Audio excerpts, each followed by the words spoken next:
نحمدہ ونصلی علی رسولہ الکریم اما بعد بسم اللہ الرحمن الرحیم اللہم صلی علی محمد وعلی آل محمد وبارک وسلم رب اشرح لی صدری ویسر لی امری واحلل عقدۃ من لسانی یفقہوا قولی واجعل لی وزیرا من اہلی آمین یا رب العالمین۔ ناظرین کرام السلام علیکم ورحمۃ اللہ وبرکاتہ۔ دور ترجمہ قرآن کا سلسلہ جاری ہے اللہ تعالیٰ کی توفیق سے، اور سورہ ہود کی آیت نمبر 95 تک ہم نے مطالعہ مکمل کیا تھا۔ آئیے ہم اپنا مطالعہ شروع کرتے ہیں سورہ ہود کی آیت نمبر 96 سے۔ اعوذ باللہ من الشیطان الرجیم بسم اللہ الرحمن الرحیم وَلَقَدْ أَرْسَلْنَا مُوسَى بِآيَاتِنَا وَسُلْطَانٍ مُبِينٍ، اور یقیناً ہم نے بھیجا موسیٰ علیہ السلام کو اپنی نشانیوں اور روشن دلیل کے ساتھ اِلَىٰ فِرْعَوْنَ وَمَلَئِهِ، فرعون اور اس کے سرداروں کی طرف، فَاتَّبَعُوا أَمْرَ فِرْعَوْنَ، تو انہوں نے فرعون کے حکم کی پیروی کی، وَمَا أَمْرُ فِرْعَوْنَ بِرَشِيدٍ، اور فرعون کا حکم درست نہیں تھا۔ اب موسیٰ علیہ السلام کا تذکرہ آ رہا ہے۔ حضرت ابراہیم علیہ السلام کے بعد حضرت لوط علیہ السلام، پھر حضرت شعیب علیہ السلام، اور پھر حضرت موسیٰ علیہ السلام۔ یہ 6 رسولوں کے واقعات ابراہیم علیہ السلام سے پہلے 3 ہیں اور ابراہیم علیہ السلام کے بعد 3 ہیں۔ یہ ذکر ہم نے سورہ اعراف میں بھی پڑھا، اب سورہ ہود میں بھی آ رہا ہے، اور بعد میں 19 پارے میں سورہ شعراء میں بھی آئے گا انشاءاللہ۔ موسیٰ علیہ السلام کے تعلق سے اللہ نے ان کو واضح نشانی عطا فرمائی، معجزات عطا فرمائے، اور انہیں فرعون کی طرف بھیجا، لیکن فرعون نے ان کی بات نہ مانی، اور قرآن بتا رہا ہے کہ وما امر فرعون برشید، اور فرعون کا حکم درست نہیں تھا۔ یقدم قومہ یوم القیامت فاوردہم النار، قیامت کے دن وہ اپنی قوم کے آگے آگے ہوگا تو وہ انہیں دوزخ میں اتار لائے گا۔ وَبِئْسَ الْوِرْدُ الْمَوْرُودُ، اور برا گھاٹ ہے ان کے اترنے کا مقام۔ جیسے شیطان آگے ہوگا اس کی پیروی کرنے والے پیچھے پیچھے جہنم میں، اسی طرح بڑے بڑے گمراہ قسم کے سردار اور لوگ ان کی پیروی کرنے والوں کو وہ لیڈ کر کے جہنم میں جا رہے ہوں گے۔ اللہم اجرنا من النار، اے اللہ ہم سب کو آگ کے عذاب سے محفوظ فرما۔ وَأُتْبِعُوا فِي هَٰذِهِ لَعْنَةً وَيَوْمَ الْقِيَامَةِ، اور اس دنیا میں ان کے پیچھے لعنت لگا دی گئی، اور قیامت کے دن بھی ان کے لیے لعنت کا معاملہ ہوگا۔ بئس الرفد المرفود، برا ہے وہ انعام کہ جو انہیں دیا گیا، یعنی قیامت میں جو کچھ ان کے ساتھ پیش ہوگا وہ بہت برا ہوگا۔ یہ ایک طنز کا بھی انداز ہوتا ہے کہ ان کو بشارت دے دیجئے، کبھی ذکر آتا ہے، اب یہاں کہ برا ہوگا ان کا انعام جو انہیں دیا جائے گا۔ ذَلِكَ مِنْ أَنْبَاءِ الْقُرَىٰ نَقُصُّهُ عَلَيْكَ مِنْهَا قَائِمٌ وَحَصِيدٌ، یہ بستیوں کی خبریں ہیں اے نبی علیہ السلام، ہم آپ پر بیان کرتے ہیں، ان میں کچھ موجود ہیں، کچھ کے کھنڈرات باقی ہیں، اور کچھ کی جڑیں بالکل کٹ چکی ہیں، اور یہ سب کچھ حضور کی زبان مبارک سے جاری ہونا آپ کی رسالت کی صداقت کی دلیل ہے کہ صدیوں پرانے واقعات اتنی تفصیل سے آپ بیان فرما رہے ہیں اللہ تعالیٰ کی وحی کے مطابق۔ وَمَا ظَلَمْنَاهُمْ وَلَٰكِنْ ظَلَمُوا أَنفُسَهُمْ، اور ہم نے ان پر ظلم نہیں کیا بلکہ خود ان لوگوں نے اپنی جانوں پر ظلم کیا۔ فَمَا أَغْنَتْ عَنْهُمْ آلِهَتُهُمْ، تو کچھ کام نہ آئے ان کے وہ معبود، الَّتِي يَدْعُونَ مِن دُونِ اللَّهِ مِن شَيْءٍ، جنہیں وہ اللہ تعالیٰ کے سوا پکارتے تھے، لَمَّا جَاءَ امر ربک، جبکہ آپ کے رب کا حکم آ گیا۔ جن جھوٹے معبودوں کو پکارا، اللہ کے مقابلے میں جن پر تقیہ کیا، اللہ کو چھوڑ کر جن سے امیدیں رکھیں، وہ کچھ کام نہ آئے جب اللہ کا عذاب آیا۔ وما زادوہم غیر تتبیب، اور انہیں ہلاکت کے سوا ان لوگوں نے کسی اور شے میں نہ بڑھایا۔ یہ جھوٹے معبودوں کی پرستش یہ ان کو ہلاکت ہی میں بڑھاتی چلی گئی۔ وَكَذَلِكَ أَخْذُ رَبِّكَ إِذَا أَخَذَ الْقُرَىٰ، اور ایسے ہی ہے آپ کے رب کی پکڑ جب وہ بستیوں کو پکڑتا ہے، وہی ظالمہ، اس حال میں کہ جبکہ وہ بستی والے ظلم کرتے ہیں۔ اللہ تعالیٰ ظلم پر پکڑتا ہے، ایسے ہی بے خبری میں کسی کی پکڑ کا معاملہ نہیں آتا۔ پڑھ چکے کتاب آتی، رسول آتے، اتمام حجت ہوتا ہے، پھر بھی لوگ ظلم پر اڑے رہیں تو اللہ کا عذاب آتا ہے۔ ان اخذہ علیم شدید، بے شک اللہ کی پکڑ دردناک ہے، شدید ہے۔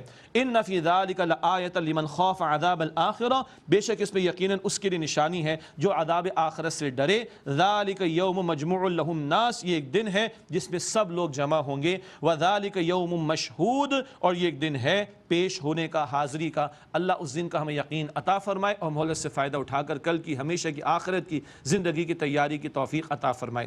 وما نؤخرہ الا لاجل معدود، اور ہم ملتوی نہیں کر رہے مگر ایک وقت مقررہ تک کے لیے، ایک مدت مقرر ہے، قیامت اپنے وقت پر ہی آئے گی۔ یوم تأتی لا تکلم نفس الا باذنی، جس دن وہ قیامت کا معاملہ آئے گا تو کوئی شخص بات نہیں کر سکے گا مگر اللہ تعالیٰ کی اجازت سے۔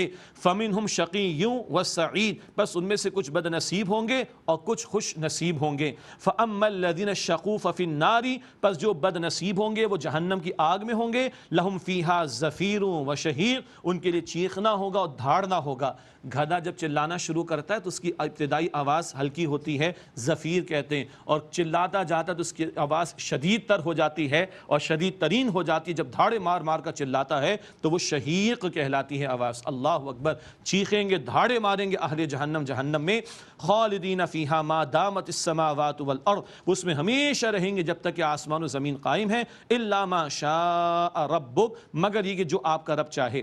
البتہ ذہن میں رکھیے گا سورہ ابراہیم آیت نمبر 48 میں ذکر ہے، سورہ ابراہیم آیت 48 میں، کہ یہ عالم تو ختم ہو جائے گا، کچھ اور ہی زمین و آسمان ہوں گے، وہ دوسرے زمین و آسمان کا تذکرہ ہے، جب تک وہ اس میں ہمیشہ رہیں گے جب تک آسمان و زمین قائم، اس عالم کے آسمان و زمین نہیں، کچھ اور ہی عالم کے۔ الا ما شاء ربک، مگر یہ کہ جو آپ کا رب چاہے۔ ان ربک فعال لما یرید، بے شک آپ کا رب جو چاہے وہ کر گزرنے والا ہے۔ اللہم اجرنا من النار، اے اللہ ہم سب کو آگ کے عذاب سے محفوظ فرما۔ اس کے برعکس خوش نصیبوں کا معاملہ، وَأَمَّا الَّذِينَ سُعِدُوا فَفِي الْجَنَّةِ، اور جو لوگ خوش نصیب ہوئے وہ جنت میں ہوں گے، خالدین فیہا، ہمیشہ اس میں رہیں گے، ما دامت السماوات والارض، جب تک کہ آسمان و زمین قائم ہے، الا ما شاء ربک، مگر یہ کہ جتنا آپ کا رب چاہے، عطاء غیر مجذوذ، یہ ایک بخشش ہے نہ ختم ہونے والی، وہ ہمیشہ ہمیشہ جنت میں رہیں گے۔ اللہم انا نسألک جنت الفردوس، اے اللہ ہم تجھ سے جنت الفردوس کا سوال کرتے ہیں۔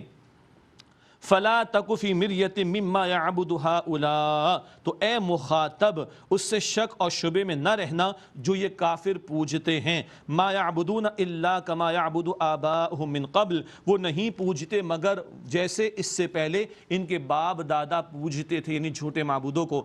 وَإِنَّا لَمُوَفُّوهُمْ نَصِيبَهُمْ غَيْرَ مَنْقُوص، اور بے شک ہم انہیں ان کا حصہ گھٹائے بغیر پورا پورا پھیر دیں گے، مراد عذاب میں کچھ کمی نہیں کی جائے گی۔ وَلَقَدْ آتَيْنَا مُوسَى الْكِتَابَ فَاخْتُلِفَ فِيهِ، اور یقیناً ہم نے موسیٰ علیہ السلام کو کتاب یعنی تورات عطا فرمائی تو اس میں اختلاف کیا گیا۔ وَلَوْلَا كَلِمَةٌ سَبَقَتْ مِن رَبِّكَ لَقُضِيَ بَيْنَهُمْ، اور اگر آپ کے رب کی طرف سے ایک بات پہلے سے طے نہ ہو چکی ہوتی تو کب کا ان کے درمیان فیصلہ کر دیا گیا ہوتا، لیکن اللہ کے ہر معاملے کے لیے وقت معین ہوتا ہے۔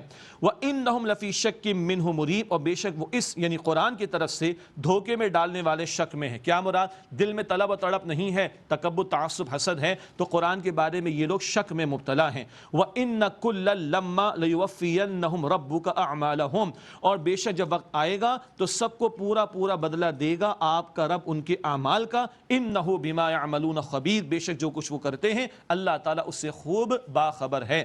فَاسْتَقِمْ كَمَا أُمِرْتَ، بس اے نبی صلی اللہ علیہ وسلم استقامت کا مظاہرہ فرمائیے جیسے کہ آپ کو حکم دیا گیا۔ وَمَنْ تَابَ مَعَكَ، اور وہ بھی کہ جس نے آپ کے ساتھ توبہ کی۔ وَلَا تَطْغَوْا، اور اے لوگو سرکشی نہ کرنا۔ إِنَّهُ بِمَا تَعْمَلُونَ بَصِيرٌ، تم جو کچھ کرتے ہو اللہ تعالیٰ خوب دیکھنے والا ہے اسے۔ مراد تمہارے اعمال اللہ کے علم میں ہیں، اور یہ جو استقامت ہے یہ کیا ہے؟ دین پر ڈٹے رہنا اور باطل کی طرف سے جو ریٹیلیشن آ رہی ہے اس کی فکر نہ کرنا اور استقامت پر آگے بڑھتے چلے جانا۔ اللہ ہم سب کو دین پر استقامت عطا فرمائے۔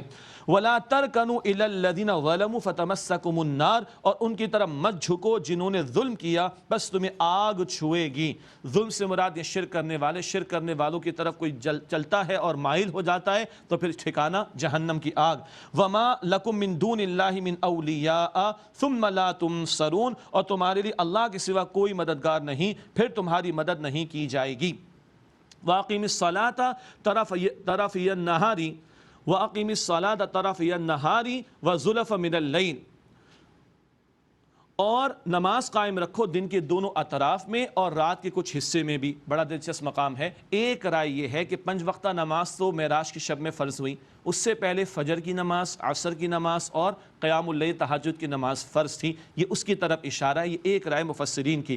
ان الحسنات یذہبن السیئات، بے شک نیکیاں برائیوں کو مٹا دیتی ہیں۔ سبحان اللہ، چھوٹے چھوٹے گناہ بندہ نیکیاں کرتا ہے اللہ تعالیٰ معاف فرما دیتا ہے۔ جیسے احادیث میں ذکر آتا ہے بندہ وضو کرتا ہے تو وضو کے اعضاء سے جو گناہ ہو جاتے ہیں وہ معاف کر دیے جاتے ہیں۔ بندہ نماز کے لیے قدم اٹھاتا ہے، خاص طور پر نماز جمعہ کے لیے جاتا ہے، اس کی بدولت اللہ تعالیٰ گناہوں کو معاف فرما دیتا ہے۔ اور حدیث شریف میں یہ بھی آتا ہے گناہ کر بیٹھے ہو تو نیکی کر لیا کرو، نیکی گناہ کو مٹا دے گی۔ اللہ ہمیں نیکیوں میں آگے بڑھنے کی توفیق عطا فرمائے۔ ان الحسنات یذہبن السیئات، بے شک نیکیاں مٹا دیتی ہیں برائیوں کو۔ ذالک ذکریٰ للذاکرین، یہ نصیحت ہے نصیحت ماننے والوں کے لیے۔ واصبر فإن اللہ لا یضیع اجر المحسنین، اور صبر کیجئے اے نبی صلی اللہ علیہ وسلم، بے شک اللہ احسان یعنی عمدگی کے ساتھ عمل کرنے والوں کے اجر کو ضائع نہیں فرماتا۔ نہیں عن المنکر کے فریضے کی اہمیت کا بیان۔ فلولا کان من القرون من قبلکم اولو بقیۃ، پس تم سے پہلے جو قومیں ہوئیں ان میں صاحبان خیر کیوں نہ ہوئے، ینہون عن الفساد فی الارض، کہ وہ روکتے زمین میں فساد سے، الا قلیلا ممن انجینا منہم، مگر وہ تھوڑے ہی سے تھے جنہیں ہم نے ان سے بچا لیا۔ یہ ہے اہم بات۔ اصحاب خیر کا سب سے بڑا کرنے کا کام کیا ہے؟ بدی سے روکنا۔ اور عذاب سے کون بچائے جاتے ہیں؟ جو بدی سے روکتے ہیں۔ اصحاب سبت کا واقعہ سورہ اعراف کا رکوع 21 ذہن میں لے کر آ جائیے، اور ہمیں اس امت کو جو کھڑا کیا گیا نیکی کا حکم دینا ہے، بدی سے روکنا ہے، سورہ آل عمران آیت نمبر 110۔ تو یہ خیر والے کون ہوتے ہیں؟ جو خود بھی نیکی کرتے، دوسروں کو نیکی کی دعوت دیتے ہیں، خود بھی بدی سے بچتے، دوسروں کو بھی بدی سے روکنے کی کوشش کرتے ہیں، انہی کو اللہ تعالیٰ پھر پکڑ اور عذاب سے بچاتا ہے۔ وَاتَّبَعَ الَّذِينَ ظَلَمُوا مَا أُتْرِفُوا فِيهِ وَكَانُوا مُجْرِمِينَ، اور ظالم انہی لذتوں کے پیچھے پڑے رہے جو انہیں دی گئی تھیں، اور وہ گناہگار تھے، یعنی دنیا کی مال و دولت کی محبت میں ڈوبے اور اصل حقائق کو انہوں نے فراموش کر دیا۔ وَمَا كَانَ رَبُّكَ لِيُهْلِكَ الْقُرَىٰ بِالظُّلْمِ وَأَهْلُهَا مُصْلِحُونَ، اور آپ کا رب ایسا نہیں کہ بستیوں کو ظلم سے ہلاک کر دے جبکہ وہاں کے لوگ نیکوکار ہوں، نیک عمل کرنے والے ہوں، اصلاح کا عمل جاری رکھیں تو اللہ کی پکڑ سے بچیں گے، اور اگر نہیں عن المنکر کا فریضہ انجام دینا لوگ چھوڑ دیں، اللہ معاف کرے، جیسے آج اکثریت کو ہم دیکھ رہے ہیں، تو پھر طرح طرح کی تنبیہات اور عذابوں کی کیفیات آتی ہیں۔ وَلَوْ شَاءَ رَبُّكَ لَجَعَلَ النَّاسَ أُمَّةً وَاحِدَةً، اور اگر آپ کا رب چاہتا تو لوگوں کو ایک ہی امت بنا دیتا۔ وَلَا يَزَالُونَ مُخْتَلِفِينَ، لیکن وہ اختلاف تو کرتے ہی رہیں گے۔ زبردستی اگر اللہ کر دے تو امتحان کا مقصد فوت ہو جائے گا، اور اختلاف تو رہے گا۔ اللہ تعالیٰ نے انسان کو عقل دی ہے، شعور دیا ہے، وہ اوپینین رکھتا ہے، وہ غور کرتا ہے، اسی طرح اختیار دیا ہے تو وہ عمل اچھا بھی کر سکتا ہے، برا بھی کر سکتا ہے۔ تو اصل بات کیا ہے؟ اللہ نے اختیار دیا ہے، اب جو چاہے نیکی کرے، جو چاہے بدی کرے۔ اگر یہ اختیار سلب کر لیا جائے تو پھر امتحان کا مقصد فوت ہو جائے گا، زبردستی کسی کو گمراہ کر دیا جائے تو امتحان کا مقصد فوت ہو جائے گا۔ تو فرمایا کہ وَلَا يَزَالُونَ مُخْتَلِفِينَ، اور وہ اختلاف تو کرتے رہیں گے ہمیشہ۔ إِلَّا مَن رَحِمَ رَبُّكَ، مگر یہ کہ جس پر آپ کے رب نے رحم فرمائے، جو طلب و تڑپ سچی رکھے گا ہدایت پائے گا۔ سورہ شورى آیت نمبر 13، جو اللہ کی طرف رجوع کرتا ہے، قرآن فرماتا ہے اللہ اس کو ہدایت دیتا ہے۔ وَلِذَلِكَ خَلَقَهُمْ، اور اسی لیے انہیں اللہ نے پیدا فرمایا کہ اختیار دے کر بھیجا ہے، اور اسی میں امتحان ہے۔ وَتَمَّتْ كَلِمَةُ رَبِّكَ لَأَمْلَأَنَّ جَهَنَّمَ مِنَ الْجِنَّةِ وَالنَّاسِ أَجْمَعِينَ، اور پوری ہوئی آپ کے رب کی بات کہ یقیناً میں جہنم کو بھر دوں گا جنات اور انسانوں سے، سب سے۔ اللہ اکبر۔ لیکن کون سے انسان اور جنات؟ یہ ہم پڑھ چکے ہیں، سورۃ الاعراف آیت نمبر 18 میں بھی ذکر ہے، اور سورۃ الاعراف آیت 179 میں بھی ذکر آتا ہے۔ دل ہیں مگر سمجھتے نہیں، کان ہیں مگر سنتے نہیں، آنکھیں مگر دیکھتے نہیں، اللہ کی دی ہوئی صلاحیتوں کو حق کی قبولیت کے لیے اختیار نہ کریں اور جانتے بوجھتے گمراہی کی طرف چل پڑے، تو ان کے لیے جہنم کا فیصلہ۔ فرمایا کہ ان سب سے، جنات سے اور انسانوں سے، اللہ تعالیٰ جہنم کو بھر دے گا نافرمانوں سے۔ وَكُلًّا نَقُصُّ عَلَيْكَ مِنْ أَنْبَاءِ الرُّسُلِ مَا نُثَبِّتُ بِهِ فُؤَادَكَ، اور ہر بات اے نبی علیہ الصلوۃ والسلام جو ہم آپ سے رسولوں کے احوال کے طور پر بیان کرتے ہیں تاکہ اس سے آپ کے دل کو تسلی دیں۔ حق و باطل کی کشاکش کے دوران یہ پچھلے رسولوں کے واقعات کا بیان تسلی کا باعث ہے۔ نافرمانوں کو برباد کر دیا گیا تو ہر دور کے باغیوں سرکشوں کے لیے اس میں تنبیہ ہے، اور فرما برداروں کی اللہ تعالیٰ نے نصرت فرمائی تو ہر دور کے اہل ایمان کے لیے تسلی ہے۔ یہ تسلی کا سامان ان واقعات کے بیان میں۔ وَجَاءَكَ فِي هَذِهِ الْحَقُّ وَمَوْعِظَةٌ وَذِكْرَىٰ لِلْمُؤْمِنِينَ، اور آپ کے پاس آیا اس میں حق اور مؤمنوں کے لیے نصیحت اور یاد دہانی۔ یہ جو قرآن عطا ہو رہا ہے یہ سراپا حق ہے اللہ کی طرف سے، اور نصیحت ہے اور یاد دہانی ایمان والوں کے لیے۔ وَقُلْ لِلَّذِينَ لَا يُؤْمِنُونَ اعْمَلُوا عَلَىٰ مَكَانَتِكُمْ، اور آپ ان لوگوں سے فرما دیجئے جو ایمان نہیں لاتے کہ تم اپنی جگہ عمل کیے جاؤ، اِنَّا عَامِلُونَ، ہم بھی عمل کرنے والے ہیں۔ یہ دو ٹوک انداز اور چیلنج کا انداز جو بار بار مکی صورتوں میں ہم پڑھ رہے ہیں۔ وَانتَظِرُوا، اور تم انتظار کرو، اِنَّا مُنتَظِرُونَ، بے شک ہم بھی انتظار کرنے والے ہیں۔ وَلِلَّهِ غیب السماوات والارض والیہ یرجع الامر کلہ، اور اللہ ہی کے لیے آسمان و زمین کی غیب کی باتیں ہیں، اور اسی کی طرف تمام کاموں کا لوٹنا ہے۔ فاعبدہ، پس اسی کی عبادت کرو، وتوکل علیہ، اور اسی پر توکل کرو۔ وما ربک بغافل عما تعملون، اور اے مخاطب تم جو کچھ کرتے ہو اللہ سبحانہ وتعالی سے، اے لوگو تم جو کچھ کرتے ہو اس سے اللہ سبحانہ وتعالی بے خبر نہیں ہے۔ سورہ ہود کا مطالعہ ایک درجے میں مکمل ہوا۔ ایک درجے سے مراد کیا ہے؟ یہ تو بس دورہ ترجمہ قرآن ہے ترجمے کے ساتھ تھوڑی تھوڑی سی وضاحت ہو پا رہی ہے، اس لیے ہم کہہ رہے ہیں ایک درجے، ورنہ قیامت آ جائے گی، قرآن حکیم کے علم و حکمت کے موتی کبھی ختم نہیں ہوں گے۔ اس کے بعد ناظرین کرام سورہ یوسف کا مطالعہ شروع کر رہے ہیں۔ یقیناً مجھے پتہ ہے کہ آپ سب منتظر ہوں گے کب سورہ یوسف آئے گی۔ قرآن حکیم کی سب سے زیادہ منفرد نوعیت کی صورت، اور خود قرآن اس کو کہتا ہے احسن القصص، the best of the stories, بہترین قصہ جو اللہ تعالیٰ نے قرآن میں بیان فرمایا۔ خود اللہ کہتا ہے سورت کے بارے میں داستان یوسف تو بیان ہوگی علیہ السلام، لیکن سمجھیں گے کہ داستان محمدی کا بیان بھی ہے صلی اللہ علیہ وسلم، کیا کچھ یوسف علیہ السلام کے بھائیوں نے کیا اور اللہ نے یوسف علیہ السلام کو عروج عطا فرمایا، کیا کچھ مکے والے کر رہے ہیں نبی علیہ السلام کے ساتھ، لیکن اللہ نبی مکرم علیہ السلام کو عروج عطا فرمائے گا۔ یہود نے سوال کیا تھا، اچھا آپ پر اللہ کی وحی آتی ہے تو ذرا یہ بتائیے کہ بنی اسرائیل تو فلسطین میں ہوتے تھے، یہ مصر کیسے پہنچ گئے؟ یہ سوال اٹھا، اللہ نے اتنا عظیم کلام عطا فرما دیا اور پوری داستان بیان کر دی کہ کیسے مصر تک پہنچے بنی اسرائیل۔ اس صورت میں انشاءاللہ وہ ذکر بھی آ جائے گا، اور اس صورت کے اندر عجیب انداز ہے۔ صورت ایک ہے، یوسف علیہ السلام کا قصہ ہے، ان کے ذاتی انفرادی حالات کا بیان بھی۔ عام طور پر رسولوں کے ذاتی انفرادی حالات نہیں آتے، عام طور پر قوموں کے ساتھ جو کشاکش ہوتی ہے اس کا بیان آتا ہے، لیکن یوسف علیہ السلام کے تعلق سے ان کے ذاتی انفرادی گھر کے معاملات بھی بیان کیے جا رہے ہیں اور انفرادی حالات بھی بیان ہو رہے ہیں۔ اگر لسٹ ڈاؤن کریں تو کچھ باتیں ابھی اور بعد میں بھی کچھ عرض کروں گا۔ اس سورہ مبارکہ میں دنیا کے حالات کا ذکر بھی ہے، دین کے معاملات کا بیان بھی ہے، توحید کی دعوت کا ذکر بھی ہے، شرک کی نفی کا بیان بھی ہے، لوگوں کی سیرت و کردار کا تذکرہ بھی ہے، خوابوں کی تعبیر کا بیان بھی ہے، معاملہ فہمی کا ذکر بھی ہے، سیاست کا بیان بھی ہے، ریاست کا بیان بھی ہے، حکومت کا بیان بھی ہے، انسانوں کی نفسیات کا ذکر بھی ہے، معاشی تدابیر کا معاملہ بھی ہے، سخت حالات کا بیان بھی ہے، راحت اور آسانی کا ذکر بھی ہے، فتنہ و فساد کا بیان بھی ہے، عشق و محبت کی داستانوں کا ذکر بھی ہے، زہد اور تقوی کا ذکر بھی ہے، صبر و توکل علی اللہ کا ذکر بھی ہے، اور اپنے معاملات کو اللہ کے حوالے کر دینا اس کا بیان بھی ہے، عزت کا بیان بھی ہے، کسی کی ذلت کا بیان بھی ہے، کسی کی حفاظت کا بیان بھی ہے، کسی کے ظلم کا بیان بھی ہے، کسی کو محفوظ رکھ دیے جانے کا بیان بھی ہے، کسی کی مکاری کا بیان بھی ہے، کسی کی گمنامی کا بیان بھی ہے، اور کسی کی شہرت کا بیان بھی ہے، اور کسی کی تقوی کا بیان بھی ہے، اور رب کائنات کی نصرت کا بیان بھی ہے۔ اللہ اکبر کبیرہ، اتنا پیارا قصہ قرآن میں آ رہا ہے۔ آئیے اب اس کا مطالعہ کرتے ہیں شروع۔ بسم اللہ الرحمن الرحیم۔ الف لام را، حروف مقطعات ہیں۔ تلک آیات الکتاب المبین، یہ روشن کتاب یعنی قرآن کی آیات ہیں۔ انا انزلناہ قرآنا عربیا لعلکم تعقلون، بے شک ہم نے اسے عربی قرآن میں نازل کیا، عربی قرآن بنا کر نازل کیا تاکہ تم سمجھو۔ عربی زبان میں نازل ہوا۔ عربی دنیا کی رچ، سب سے زیادہ رچ اور سسٹمیٹک اور آرگنائزڈ زبان ہے۔ اللہ اکبر۔ اور نزول قرآن کے ساتھ جو قرآنی عربی تھی وہ آج تک انٹیکٹ ہے۔ Spoken Arabic, slang Arabic different ہے، قرآنک عربک ڈیفرنٹ ہے، اور وہ بہت ہی کلاسیکل زبان ہے۔ اللہ تعالیٰ مجھے اور آپ کو اس کا شوق عطا فرمائے۔ ہم نے انگریزی پڑھی، کچھ لوگ چائنیز پڑھ رہے ہیں، جاپنیز سیکھ رہے ہیں، جرمن سیکھ رہے ہیں، کاہے کے لیے؟ ہائر اسٹڈیز کے لیے۔ Allah will ask you and me, what about my book? What about the book of Allah subhanahu wa ta'ala? What about the language of the book of Allah subhanahu wa ta'ala? What about the language of Prophet Muhammad sallallahu alaihi wasallam? What about the language of the Ahlul Jannah? اللہ نہیں پوچھے گا تم نے انگریزی سیکھی، یہ سیکھی، وہ سیکھی، میری زبان کیوں نہیں سیکھی؟ اللہ تعالیٰ ترجمے تفسیر سے ہمیں آگے بڑھائے اور قرآن کی زبان بھی سیکھنے کی توفیق عطا فرمائے۔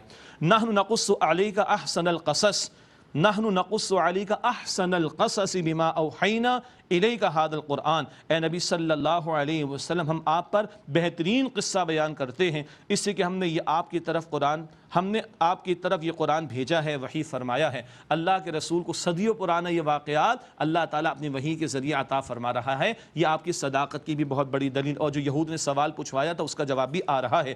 وَإِن كُنتَ مِن قَبْلِهِ لَمِنَ الْغَافِلِينَ، اور بے شک اس سے پہلے تو آپ ان لوگوں میں سے جو واقف تھے، اللہ ہی نے آپ کو یہ سارا علم عطا فرمایا۔